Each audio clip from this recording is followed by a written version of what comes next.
सत्य का अनुसरण करने के लिए व्यक्ति को उसे समझना चाहिए। केवल सत्य को समझकर ही व्यक्ति उसका अभ्यास कर सकता है। क्या लोगों के अच्छे व्यवहार सत्य के अभ्यास से संबंधित होते हैं? क्या अच्छे व्यवहार सत्य के अनुसरण से उपजे हैं? कौन सी अभिव्यक्तियां और कार्य सत्य के अभ्यास से संबंधित हैं? सत्य का अनुसरण करने वाले लोगों में कौन सी अभिव्यक्तियां होती हैं? तुम्हें इन सवालों को समझने की जरूरत है।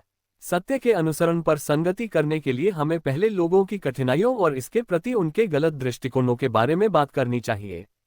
पहले इनका समाधान जरूरी है। शुद्ध समझ वाले कुछ लोग हैं जो इस बारे में अपेक्षाकृत स्पष्ट दृष्टिकोण रखते हैं कि सत्य क्या है। उनके पास सत्य का अनुसरण करने का एक मार्ग है। ऐसे अन्य लोग हैं जो यह नहीं समझते कि सत्य क्या है, और हालांकि उनकी इसमें रुचि है, पर वे नहीं जानते कि इसका अभ्यास कैसे किया जाए।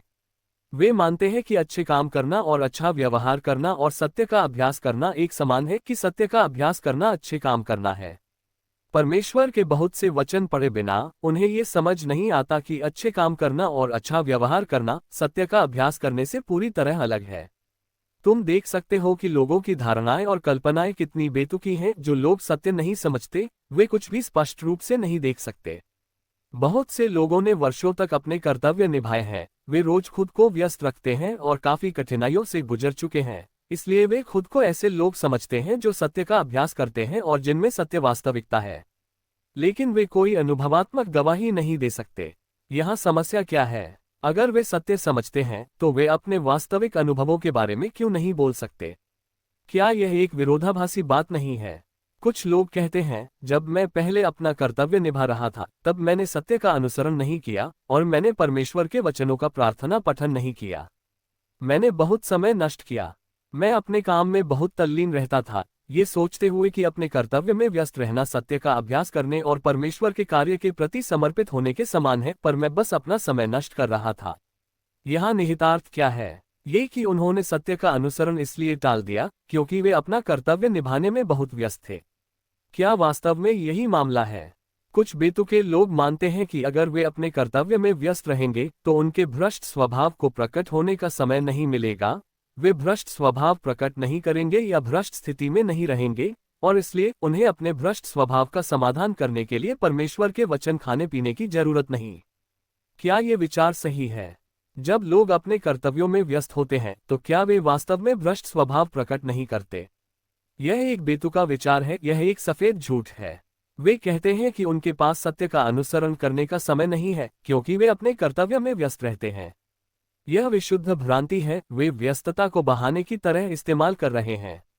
हमने जीवन प्रवेश और कर्तव्य निभाने से संबंधित सत्यों पर कई बार संगति की है। कर्तव्य निभाते हुए समस्याएं हल करने के लिए सत्य की खोज करके ही लोग जीवन में आगे बढ़ सकते हैं।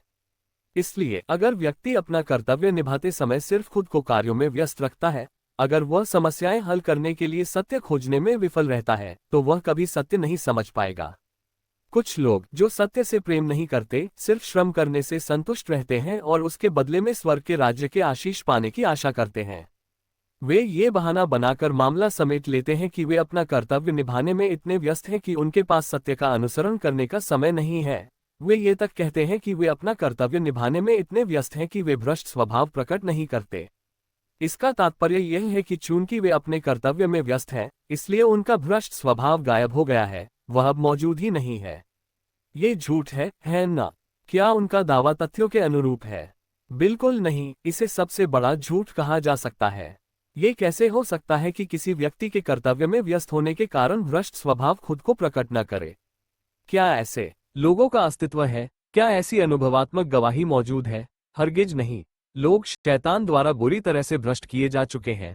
उन सभी की शैतानी प्रकृति है और वे सभी शैतानी स्वभावों में रहते हैं।